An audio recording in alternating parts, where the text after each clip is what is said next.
A gale of icy wind swept over the abandoned street of Cottersville. Detective Stratford pulled up the collar of his old suede coat. Another one dead. How many victims was it now? 5? 6? All young men from the city. Nothing linked them. Work, family, friends. Only one thing. The murderer's calling card. A single grey jar.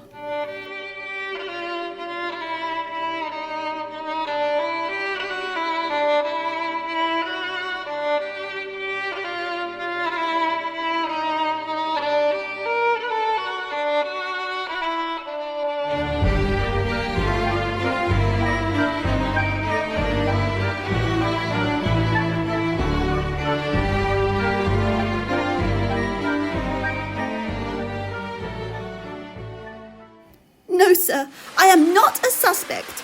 Stephanie screamed as the sergeants dragged her into a cell. Men of uniform stink. They think they are so great to accuse me like this, thought Stephanie. My family is well known. You'll pay for this. This is your jar, correct?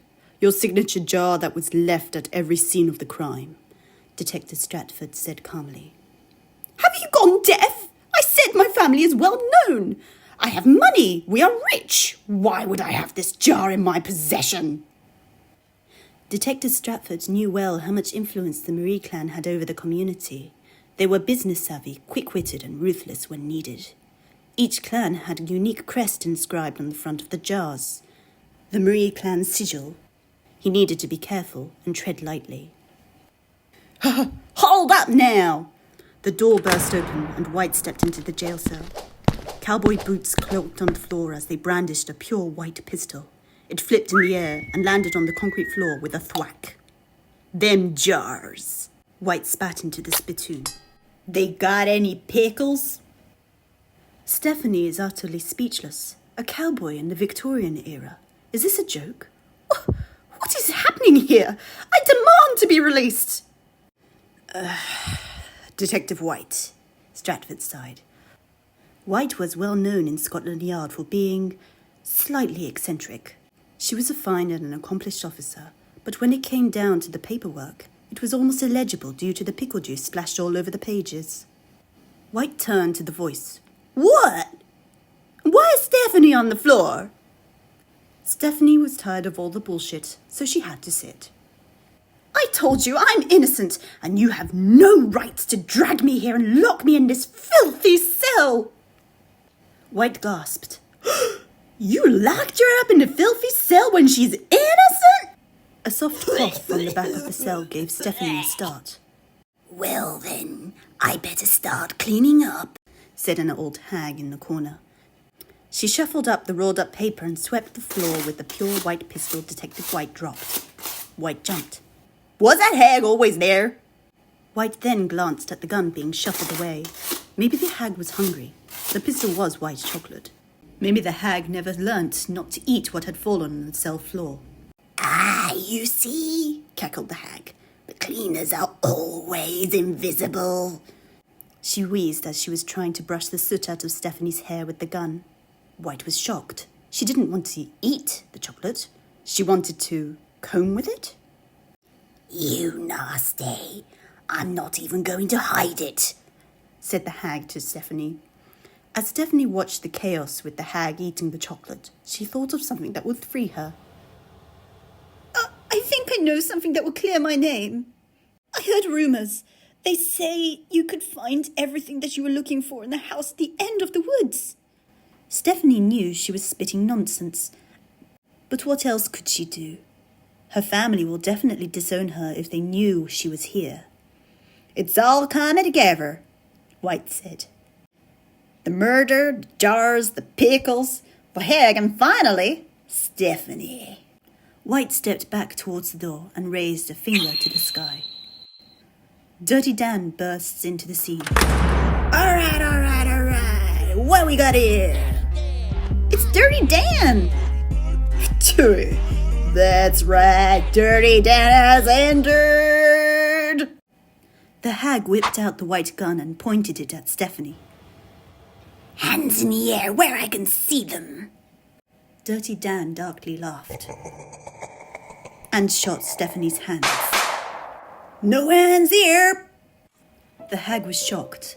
Dirty Dan didn't used to be like this. He used to be so handsome, so majestic.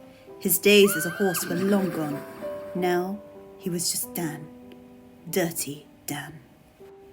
Dirty Dan starts sweating, realizing what he did. He recognized the old hag and looked away and ran. Despite the bleeding hands, Stephanie remained confused. I just been accused. How did I end up in this situation? Wait! The hag called after Dan. She took off her glasses and revealed a beautiful young girl. What have I done? She dropped the gun and ran after him, calling his name. Dirty Dan hears the thumping of feet behind him. He looks back and realizes that the old hag was a young one and picks up pace. Stephanie was bleeding so bad she lost consciousness. Her last thoughts were, "Damn, am I in a drama?" White kneels to the floor, reaching towards Stephanie. No! Detective Stratford stood watching all this play out. He sighed and mumbled to himself, It must be a Wednesday. It was actually a Friday. Detective Stratford had been in a coma. Oh, aye, Captain. Indeed is. Shite! Is that Stephanie's astral projection? Said Watson. Everyone in Scotland Yard had been in a coma. No one knew what day it was. Stephanie's astral projection was essential to realigning the calendar days. Now that she had passed out, the universe realigned. So, Detective Captain Stratford, what should we do? Said Watson. We must interrogate the suspect, White said, still kneeling. All eyes turned to Captain Stratford. Since when did I become a captain? Thought Stratford. I was a detective last I looked. Watson, help! The suspect looks confused. Sir, you really thinking about titles right now?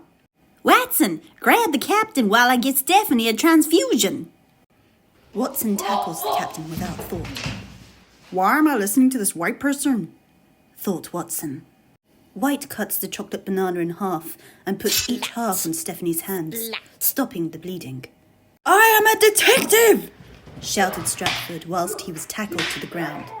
Stephanie, in her unconscious mind, thinks about bananas and bloody chocolates. It's finally coming together, White shouted for a second time. The real culprit is Captain Detective Stratford.